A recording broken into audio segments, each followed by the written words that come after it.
गेले होली भोजी रंग दे तो चोली अपन छुए देखा जाना। आही गेले होली भोजी रंग दे तो चोली अपन छुए देखा जाना।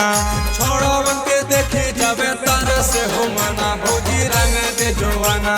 छोड़वन के देखी जावे तारा से हो मना भोजी रंग दे जोवाना। आही गेले होली भोजी रंग दे तो चोली अपन छुए देखा जाना। आही गेले होली भोजी रंग दे तो चोली अपन छुए देखा जाना।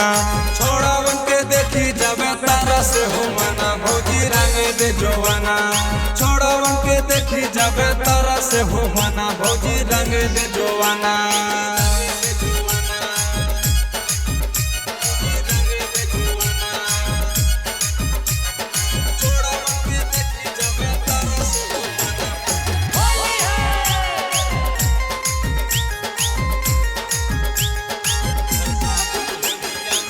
फागुन होलिया में करे देने मान है।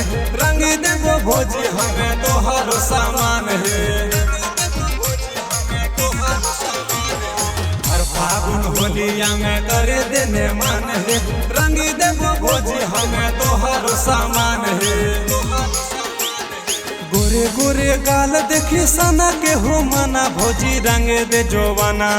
गोरे गोरे गाल देखी सना के हो मना भोजी रंग दे जोवाना।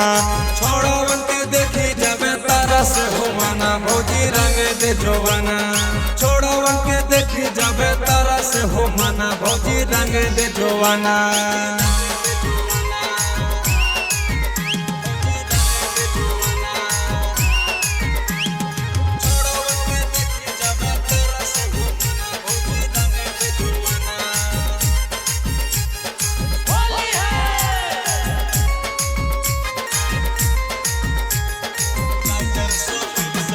राइटर संदीप साथे खेल भोजी होली है। कुंदन नीतीश तोरा रंग दे तो चोली है। ए भोजी राइटर संदीप साथे खेल भोजी होली है।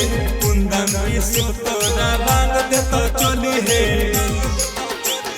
जने जने मन करे रंग दे समाना भोजी तारा से हो मना। जने जने मन करे रंग दे समाना भोजी तारा से हो मना।